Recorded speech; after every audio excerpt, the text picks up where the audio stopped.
Assalamualaikum everyone, I'm Basit Siddiqui and you're watching the February 2025 episode of the Wealth Watch, जहां हम major economic और political developments को discuss करेंगे।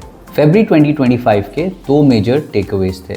Intensified global trade war leading to a US equity sell-off and bond market recession fears. Secondly, Pakistan's external account risk की वापसी as January's trade deficit widened to USD 2.5 billion. with imports rising to 11.4% and exports falling to 3.9% month on month. February 2025 highlighted the external risk and fiscal pressures faced by Pakistan economy. Some of the key points include expected decline by 10% in the wheat production, जो import concerns को बढ़ाता है. Fiscal deficit at PKR 1.4 trillion, which is 1.2% of GDP, जो पहले quarter के surplus के बाद एक रिवर्सल है. IMF discussions for a USD 1 billion EFF tranche and USD 1 to 1.5 billion in climate financing are set to begin in March. Inflation February 2025 में 1.5% year on year तक गिर गई, marking a 113-month low, lowest since September 2015.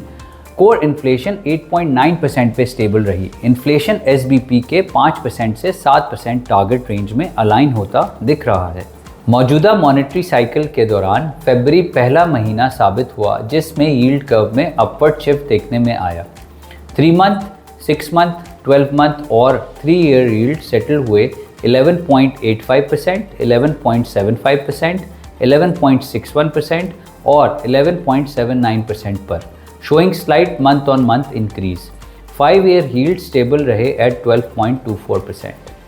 लिहाजा bond market cautious रही, लेकिन हमारे ख्याल में अगर ग्लोबल ट्रेड वॉर परसिस्ट करती है तो फ्यूचर मॉनेटरी ईजिंग का स्कोप मज़ीद एक्सपैंड हो सकता है.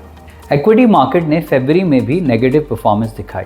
KSE 100 -0.88%, KSE 30 टोटल रिटर्न -1.55% और KMI 30 index was -1.32%.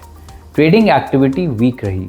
Average daily traded value 27% गिर कर ₹24.3 बिलियन तक आई और डेली टर्नओवर 24% से गिर कर 515 मिलियन शेयर्स तक आ गया. Top performers included lucky +20.6%, MLCF +18.5%, PIOC +13.0% पे रिकॉर्ड हुआ. अब हम ग्लोबल मार्केट्स पे रोशनी डालते हैं.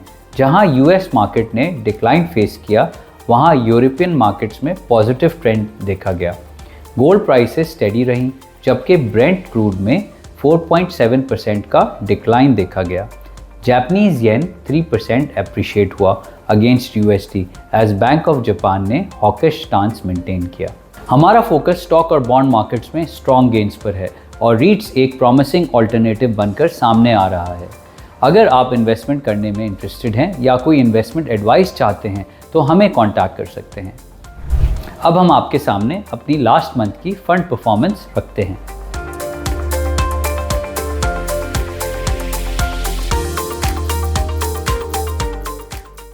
So that's a wrap for February key updates. We hope these insights were useful.